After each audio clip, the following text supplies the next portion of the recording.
नमो नमा. आपण बघत आहात ओम संस्कृत यूट्यूब चॅनल. आज आपण भूभव विधिलिंग लकार परस्मैपदीनं बघणार आहोत. या व्हिडिओमध्ये आपण विधिलिंग लकाराचे प्रत्यय, क्रियापद कसे बनते व सर्वनामातील वाक्यरचनेमध्ये कशाप्रकारे चालतो तसेच त्याचे भाषांतर देखील आपण बघणार आहोत. यासाठी व्हिडिओ शेवटपर्यंत बघा. विधिलिंग लकार याचा वापर अपेक्षा, इच्छा, योग्यता, शक्यता इत्यादी प्रकारे या लकाराचा वापर केला जातो. विधिलिंग लकार परस्मैपदीनं प्रत्यय पुढीलप्रमाणे आहेत. विधिलिंग लकाराचे परस्मैपदी प्रत्यय ऱ्हस्व इकारादी आहेत. इत, इताम, इयुः, इहि, इतम, इत, इयम, इव, इम. भूभव हा धातू आपण घेतलेला आहे. भव म्हणजे आहे, होय, व हा धातू पहिल्या गणातील असून याचे विकरण अ आहे.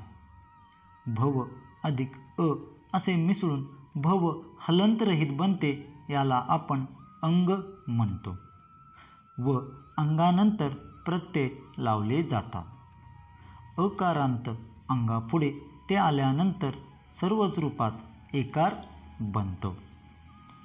भवेत, भवेताम, भवेयुः, भवेः, भवेतम, भवेत, भवेयम, भवेव, भवेम. भव प्रत्यय लावल्यानंतर क्रियापद कशाप्रकारे बनले ते आपण बघितले. आता आपण भूभव या धातूचा यद या सर्वनामातील पुल्लिंगम, स्त्रीलिंगम, नपुंसकलिंगम तसेच एकवचनम, द्विवचनम, बहुवचनममध्ये वाक्यरचना कशी तयार होते ते आपण बघणार आहोत.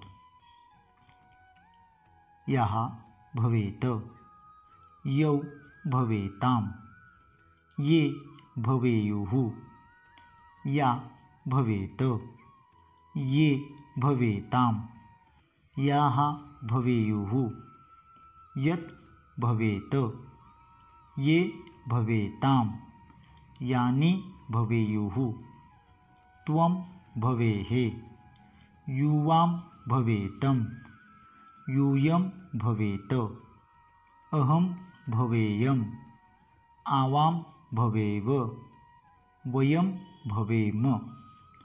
भूभव या धातूची वाक्यरचना आपण बघितली. आता आपण भूभवचे भाषांतर बघणार आहोत. याः भवेत, ज्याने व्हावे. यौ भवेताम, ज्या दोघांनी व्हावे. ये भवेयुः, ज्या सर्वांनी व्हावे.